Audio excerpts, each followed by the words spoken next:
We're reading from Srimad Bhagavatam, Canto 3, Chapter 5, Verse 9. Yena prajanam uta atma karma rupa pithanam chapitam yadatta Narayana Vishvaregatmayani Etachano Varnaya Vipavaraya Yena Prajanam Utatma Karma Rupa Pithanam Chapiram Yadatta Narayana Vishvaregatmayani Etachano Varnaya Vipavaraya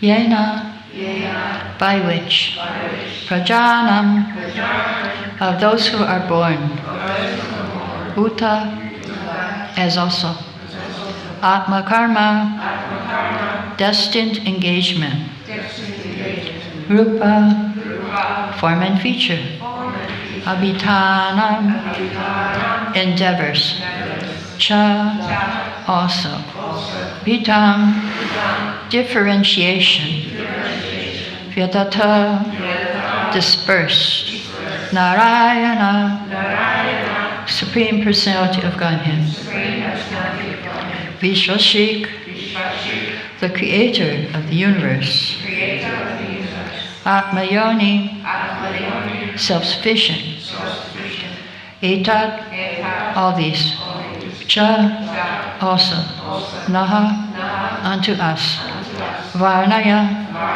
describe, Vipavarya, or chief amongst the Brahmanas. Translation by Srila Prabhupada. O chief amongst the Brahmanas, please also describe how Narayana, the creator of the universe and self-sufficient Lord, has differently created the natures, activities, forms, features, and names of the different living creatures. Purport. Every living being is under the plan of his natural inclinations in terms of the modes of material nature. His work is manifested in terms of the nature of the three modes. His form and bodily features are designed according to his work, and his name is designated according to his bodily features.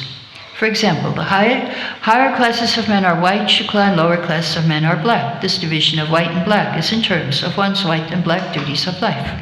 Pious activities, pious acts, lead one to take birth in a good and highly placed family, to become rich, to become learned, and to acquire beautiful bodily features. Impious acts lead one to become poor by parentage, to be always in want, to become a fool or illiterate, and to acquire ugly bodily features.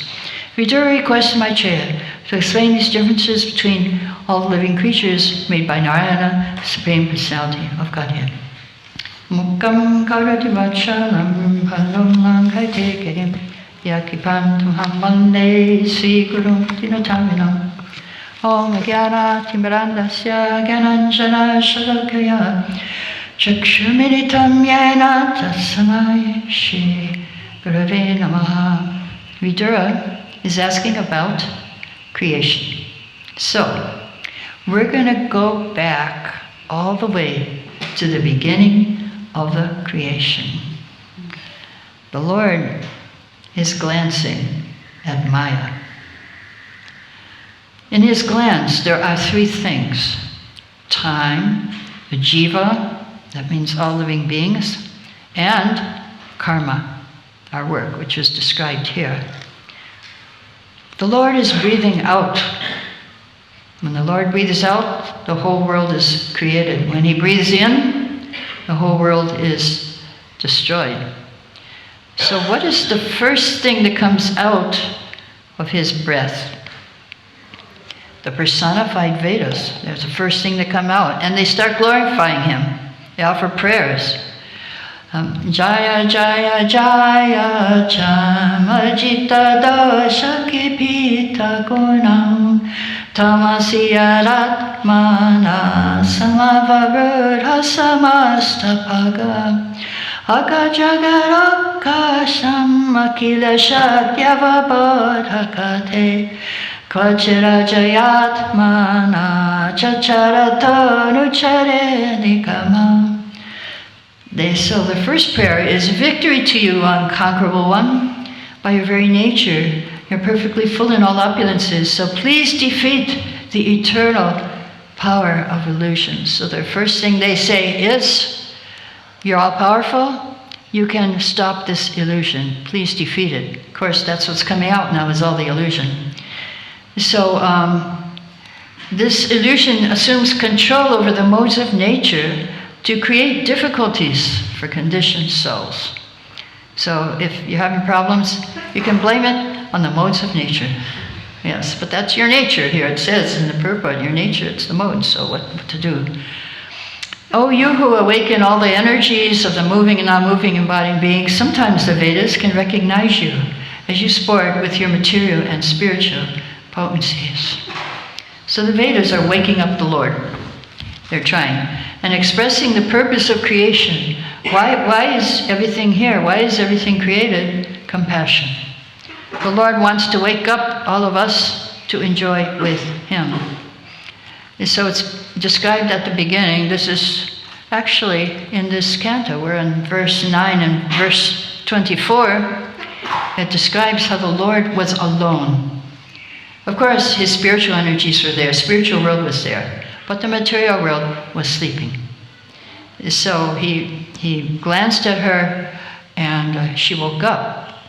And so Srila Prabhupada said, he gave an analogy that it's just like a husband who wants to wake up his wife for enjoyment. So Maya was sleeping, and so he woke her up, and the purpose is he wanted to create this world to give another chance to us. So this is verse 24 in this chapter. And this gives us a chance to go back home, back to Godhead, and that is the purpose of creation. It was His compassion. Compassion is what this world is based on, the compassion of the Lord. So we should take the chance, we should take our opportunity now. And a very interesting end of that purport, what does the Lord want us to enjoy with Him? How does He want us to enjoy? Prabhupada says, He likes every part and parcel of His different potencies to take part in the blissful rasa, because participation with the Lord in His eternal Ras Leela is the highest living condition, perfect in spiritual bliss and eternal knowledge. So Prabhupada said He wants to wake us up so we can go dance with Him in the spiritual world. And everyone is dancing, even in this world everyone is dancing, but they're dancing according to the material dictation. But Krishna wants us to go dance with Him in the spiritual world. So the modes of nature here are described, and they are being controlled by Krishna in the form of time. Time. 11th canto, it says, all results of fruit of work have been arranged within this world by me, the Supreme Creator, acting as the force of time. Thus, one sometimes rises up toward the surface of this mighty river of the modes of nature, and sometimes, again, submerges. Another name of time is Kalasarpa. It's like a snake. The snake creeps up on you, and before you know it, he bites. In India, I live in India, so if you're walking on parikrama and there's a snake in front of you, the first person who passes the snake wakes him up, the second person makes him get angry, and the third person gets bit. So be careful about snakes. I don't know if you have snakes here or not. You do, okay. Maybe they're nice snakes. No, not nice. Yeah, Florida too. Florida, they have some nice snakes, but some are not. Yeah, be careful of the snake of time that's creeping up on us. We have to use our time properly. And so the devotee, of course, he is not disturbed by time. Otherwise, everyone else, as time comes at death, and the non-devotees feel like a rat caught in the mouth of a cat. Yes, they are not they're terrified. They know what's going to happen. They're going to die, and who knows what's going to happen after death. And for the devotee, it's like a kitten being caught in the mouth of the mother cat. You feel protected, secure, and we know the mother is going to take you home. So then Krishna at the time of death takes the devotee home. You might feel a little teeth, but you're going in the right direction. So Yudhishthira Maharaj was asked in Mahabharata, what is the news? So we know what is the news. Is it good? No. In this world, it's like a frying pan, and the sun is the fire. The days and nights are the fuel, and the months and seasons are the stirring ladle. And guess who the cook is? Time. We're all being cooked. And some of us are fried, and some of us are well done. But we are being cooked by time. Bhishma Dev also was very astounded. How wonderful is the influence and inevitable time. It's irreversible. Otherwise, how can there be reverses in the presence of King Yudhishthira, the son of the demigod controlling religion, in the presence of Bhima, the great fighter with a club, in the presence of Arjuna, the great bowman, and above all, the Lord, he's the friend, the direct well-wisher of the Pandavas, and still they have to undergo so many miseries. So it's very interesting. In the purport, Prabhupada said the Pandavas suffered so many practical reverses which can only be explained as due to the influence of Kala, inevitable time. So now if you have difficulties, you can blame it on time. Yeah, there's always somebody to blame for your problems. Srila Prabhupada said that Kala is identical with the Lord. So therefore the influence of Kala indicates an inexplicable wish of the Lord himself. Okay, now you can blame the Lord. It's an inexplicable wish. Inexplicable means you can't really explain it. You can't explain the wish of the Lord.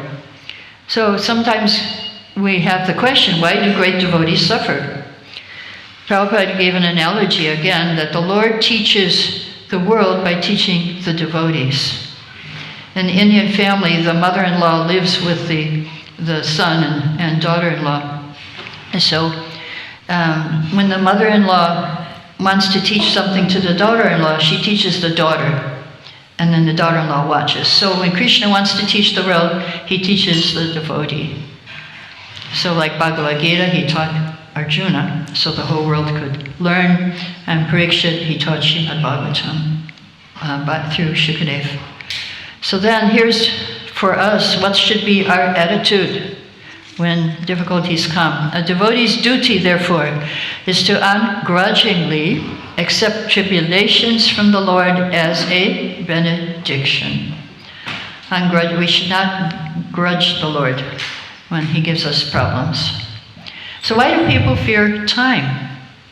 Bhagavatam, later on in this canto, in chapter 29, says the time factor is another feature of the Supreme Personality of Godhead. Anyone who does not know time is the same Supreme Personality is afraid of the time factor. So I think in Ukraine now the devotees are experiencing, Srila Prabhupada said, we have more or less seen Krishna as Vishvarupa during wartime in Calcutta. So in Gita, Krishna says, time I am. There was a siren, we ran to a shelter and the bombing began, and we were seeing Vishvarupa. And I was thinking, of course, this is also just another form of Krishna, but this is not a very lovable form. So then he gave the example that if your father's a policeman and he comes home shooting his gun, you're going to be afraid of him. And so that's like the universal form. It's Krishna shooting his guns. So So it's natural to be afraid. So for the non-devotees, time is destruction. They're going like moths into a fire. For the devotees, time is Krishna. And so we see, okay, time is being controlled by Krishna. So devotees see time in a different way. Prahlad Maharaj, he prayed, "My Lord, the time element is your representation. As for me, I'm being crushed by the wheel of time, so I surrender to your lotus feet." So that's what we need to do. If time is crushing us, surrender to Krishna, and you'll get protection. So we talked about the kitten in the mouth of mother cat. So sometimes even before death, we may feel the teeth of the mother cat. So that's Krishna picking us up and putting us in you're going the wrong way, go this way. Kittens sometimes do that, and we do too. And so Krishna has to bring us in the right direction. And so Prahlad says, "I'm being crushed by time, especially when old age hits, and don't think it won't happen to you," Prabhupada said. When you're young, you're invincible and you think you can do anything. And we did. We felt like that. Oh yeah, we did anything and everything. And now we are being crushed by time a bit. Being crushed by time. But for the devotee, it's different. In my old age, I'm traveling the world and teaching. I saw my mother-in-law in her old age. She was in one of these nursing homes and very unhappy and they're very highly drugged, so they don't disturb the caretakers. And they brush your hair when you don't want them to, and they put diapers on you, and it's very, very difficult. So, yes, time is crushing. We know that. Old age means you wake up in the morning and there's something wrong in some part of your body, some pain here or some pain there, or else you have mucus. And one day, if you wake up and you don't have any pain, it means you probably left your body. So, it's old age. Yes, and we're being crushed. So we want to, if we're being crushed, then it's a good reason to surrender, because he will protect you from time. Time is also a witness. Queen Kunti prays, "My Lord, I consent your lordship to be eternal time, supreme controller, without beginning and end, the all-pervasive one." So in the purport, Prabhupada says, another name of Paramatma feature of the Lord is Kala, eternal time. Did you know? The inside is Paramatma, outside is time. Outside, it's an expansion of the Lord in the heart. Eternal time is a witness of all our actions, good and bad, and thus, resultant reactions are destined by him. It's no use saying we don't know why and for what we're suffering. We may forget the misdeed for which we may suffer at this present moment. But we must remember Paramatma is our constant companion, and he knows everything, past, present, and future. Therefore, devotees don't waste time. Time is the most valuable thing we have.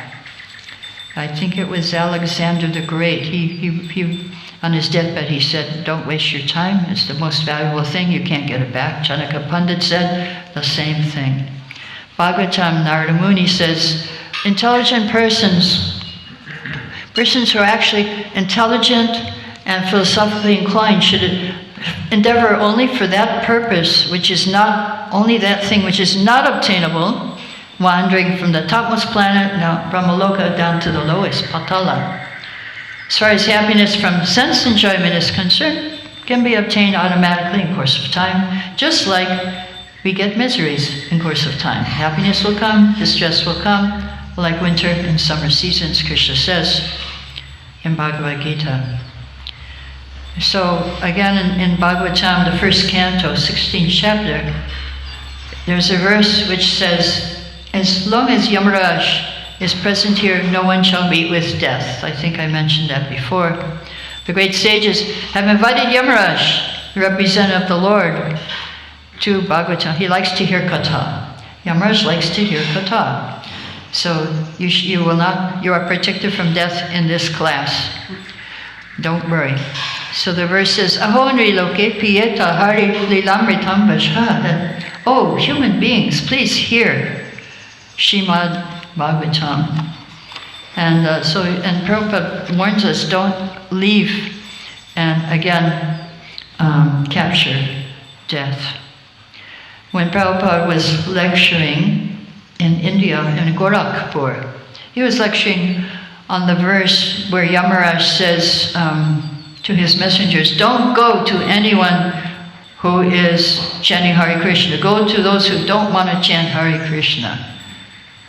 So then Prabhupada added another comment to that, and if a pure devotee says something, you better believe it. So then he said to these Indian people in the class, don't go to anyone who becomes a life member of ISKCON. So they all became life members of ISKCON. Yeah, pure devotee can add purports and extra things. And they must come true, because if a devotee says something, then Krishna must make it come true.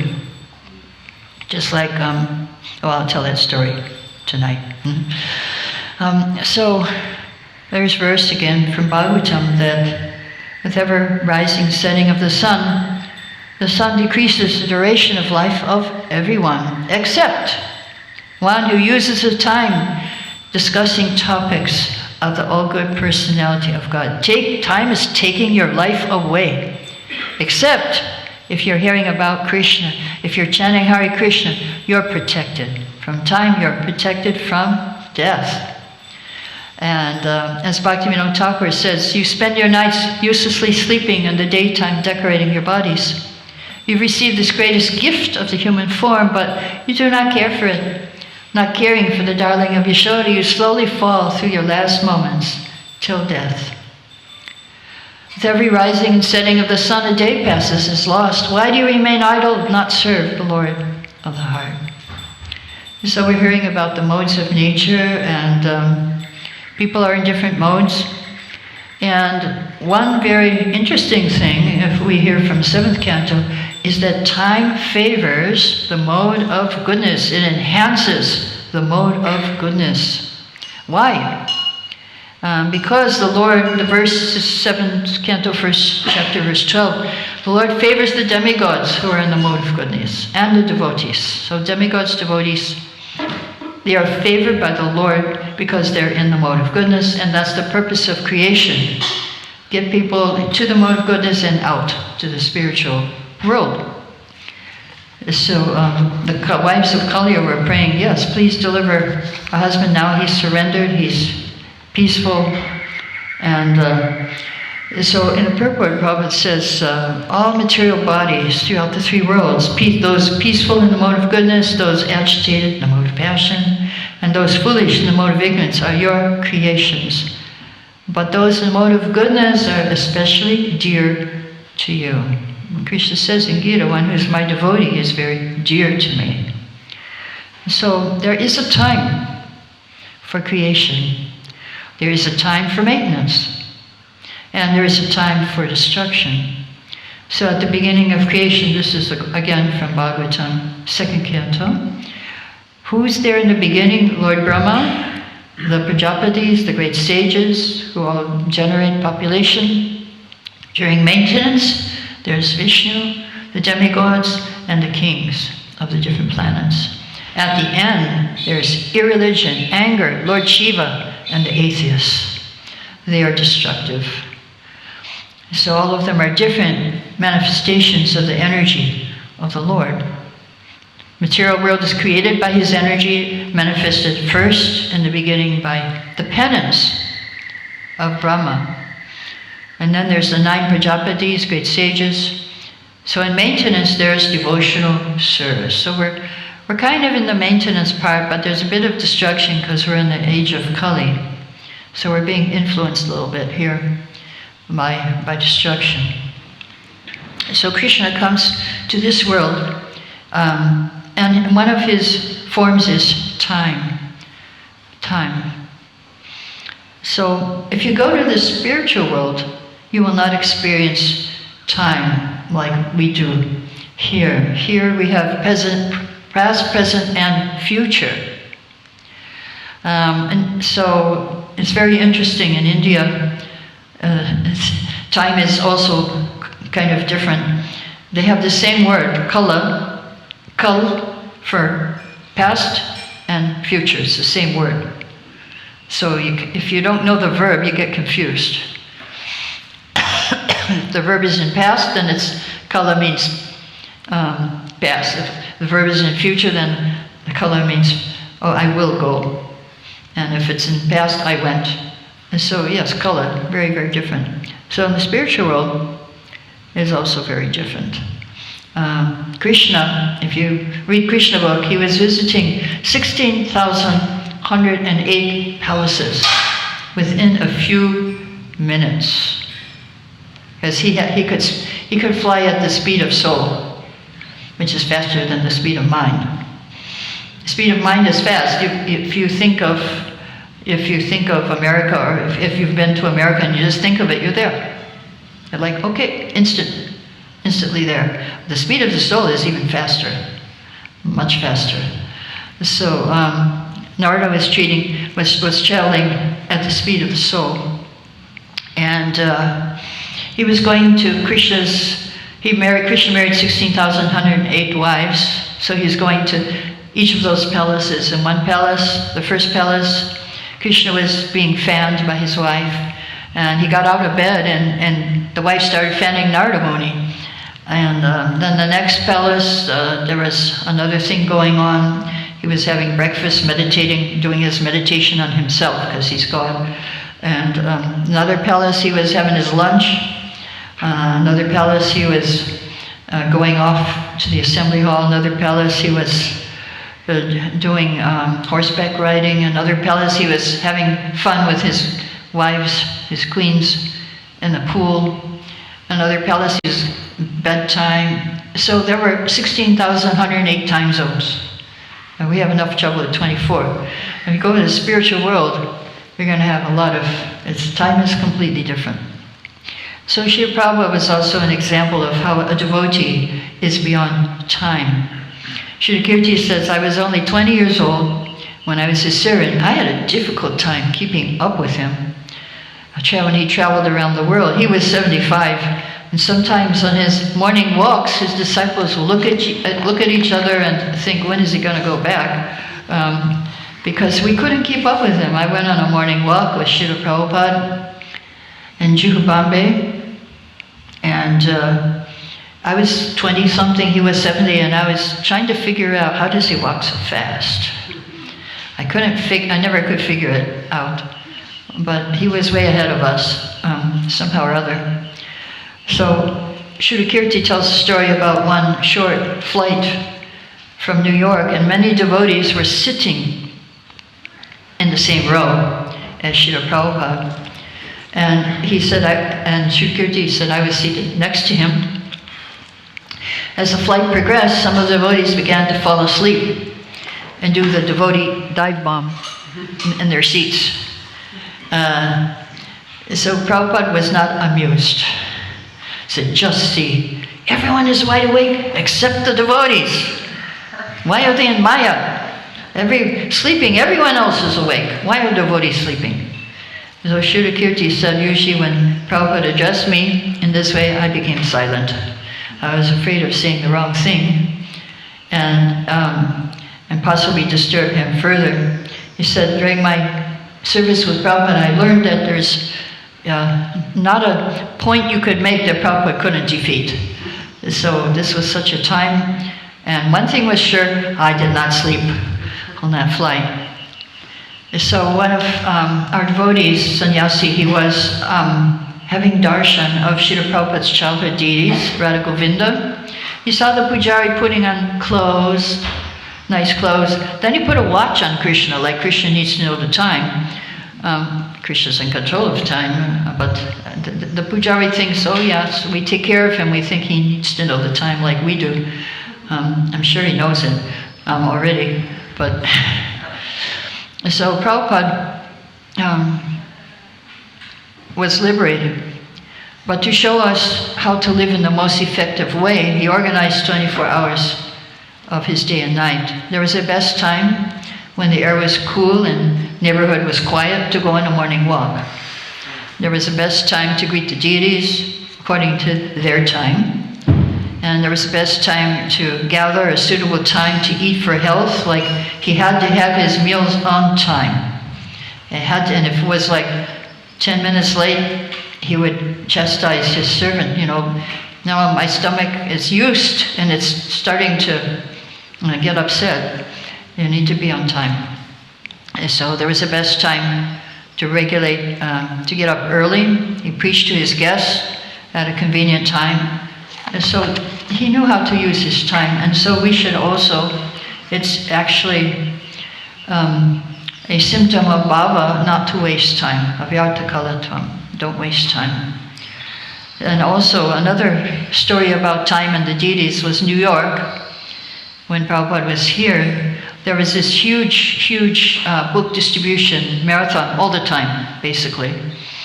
So they would, so they decided, we're going to have Mangal Arti at 3:45 instead of 4:30. So we can go out earlier. We can be out on streets. So then Prabhupada came and he looked at the deities and he said, Krishna is tired. He's not getting enough sleep. You need to. So then they put the arti back to 4:30 a.m. And Prabhupada said, he needs sleep because he's herding the cows all day. This is in New York. So where he herds the cows in New York, I guess he could go upper state and herd the cows where there's some country. But anyway, the thing is, don't waste time. Don't waste time. That's the lesson we learn. Krishna is the controller. He's the creator. According to this verse, he's the creator. And he does this through his instrument, his expansion as time. Time is pushing on the creation of the Lord. So I'll stop here if you have any questions or comments.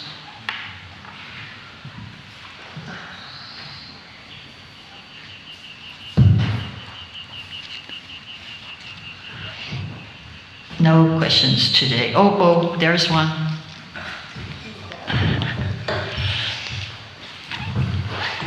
Hare Krishna, Hare thank you Krishna. so much for your class. When we think of time, I was thinking of the different yugas. Different yugas, yes. Of Krishna appearing in different avatars, Shringa, Ram. And so can you clarify? I find it amazing that Krishna just chose Earth for the different avatars over the different periods of time. So on one hand, we are in Kali Yuga, and we always look at the planet Earth as something to be wary of, negative. But Earth is, I would imagine, an auspicious planet if Krishna chose this planet for all the avatars over the course of so many millions of years. Can you elaborate on that? Why does he choose this planet to come? Because Vrindavan is here, Mathura is here, Dwaraka is here. It's on this planet.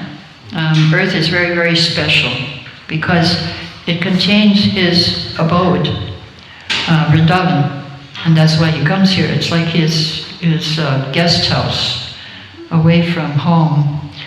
They have government guest houses where where people can stay. So that's one reason. And I just remembered I'm supposed to talk about Gopal Bhatta Goswami. So I think I'll talk a little bit about him. That he was born in a Sri Vaishnava family, appeared in Sri Rangam, South India, and Lord Chaitanya once stayed 4 months in his home and converted the family to Gaudiya Vaishnavism. He was just a boy, and he personally served the Lord, and Lord Chaitanya treated him affectionately. And later, he wanted to leave home, but he was instructed, no, you stay with your parents, the Vaishnavas, take care of them, and after that you can leave. So let's see what else I have about him. course, he did leave. He went to Vrindavan, became a Goswami. He got initiation from Sri Prabhupada Saraswati, came to Vrindavan, and became one of the 6 Goswamis. 45 years he lived in Vrindavan, mostly at Radha Kund. On pilgrimage, he got 12 Shalagram Shilas, and later the Damodar Shila changed into a beautiful Radharaman deity. So you can see the picture of this deity, self-manifest deity, in Radharaman Temple, and there's pictures on Facebook also. You can see that beautiful form of Krishna. It's described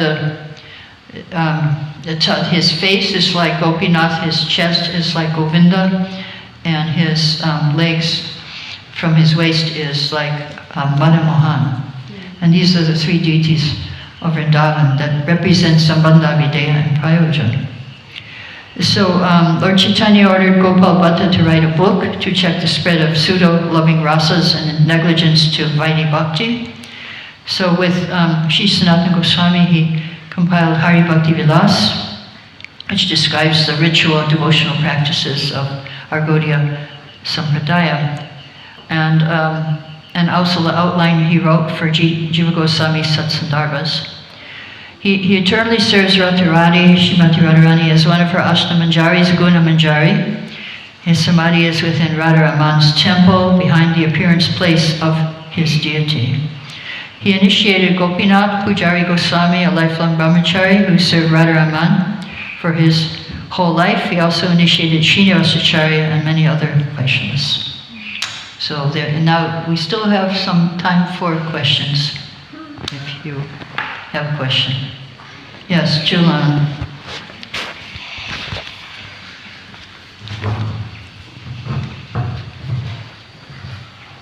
Thank you for the class. You shared this topic. You shared the time factor and also shared the suffering of old age. Yeah. And as a devotee, is there any good thing about old age? Yeah, as a devotee, usually old people are very lonely, and they live alone, or else they live in these nursing homes. So, as a devotee, we have a big family. We have we have brothers and sisters and sons and daughters, who may not be our biological ones, but they're also our family, and so this is a nice thing. And I just heard, usually these old people, they die in a horrible condition in a nursing home, and like the rat in the mouth of the cat. But the devotees, they're surrounded by devotees chanting and dancing. Like one lady, she left Manarupa in Mayapur, and there were people coming to chant for her, and they were very peaceful, and she was saying, "Come on, dance, dance." And she was kind of a life of the party. Everyone was sober and somber, and she said, "Well, come on." And her husband was commenting on Facebook, all these comments when you leave your body. I was watching it, and they were saying, "May she rest in peace." And the husband said, "The party is just starting. She's not going to rest in peace. The body rests, but she's joining the party in the spiritual world, the Sankirtan party. She's not going to rest in peace." So he answered all her comments, on all the comments that were on Facebook, so many. Hope she recovers soon. Yes, she will recover very soon. She will recover her spiritual body and go to the spiritual world. So yes, this is old age. Old age and spiritual life, just like Prabhupada. You can look at him and say, wow, 14 times around the world, and we couldn't keep up with him. He slept less than we did, and we slept little, but we couldn't do like he did. And he was working almost practically 24 hours. And some devotees who were his servants said that he didn't really sleep. Towards the end, he wasn't sleeping at all. And so, because they would be awake, and they would say something, and then he would open his eye and say something back. And so yeah, old age is very wonderful as a devotee. It's quite different from being a non-devotee. Yeah. Any other questions? Jai, Agois, you have a question? If it's not too late. No, we still have 5 minutes before Prasad. Thank you for the lesson. You mentioned that the Indian word for the past and the future is the same. Yeah. Is there any more in the teachings about the difference between all the similarities between the past and the future? The difference between past and future, is there anything here? Well, yeah, the difference, past is when you're in the mode of ignorance and you're lamenting for something you lost. Future is in the mode of, sorry, that's a mode of ignorance. Did I say ignorance? It's a mode of ignorance. And future is the mode of passion, when you're desiring, I need this, I need that, I want that, and then you start working passionately. Present is in the mode of goodness. So if you're in the present, you're in the mode of goodness. Sometimes we do things, but we're thinking about what we're going to do in the future. So that's mode of passion, you're in the mode of passion. And sometimes we're thinking, oh, I wish I did that, and I wish I had done that. We're lamenting, or we lose something, we're lamenting for things we lost. So that's mode of ignorance. So that's the past, we do lament. Yes. So that, yeah, there is a lot about past and future in our teachings. And we're meant to be in the present.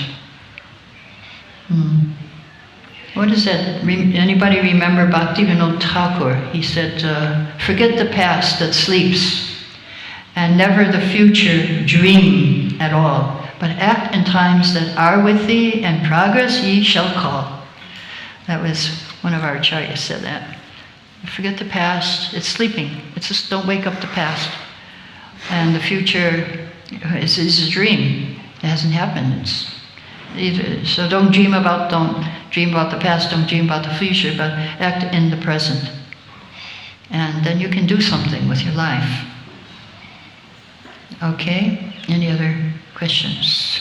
You quickly comment on On the snake walking. On the snakes walking? Okay, you have experience here?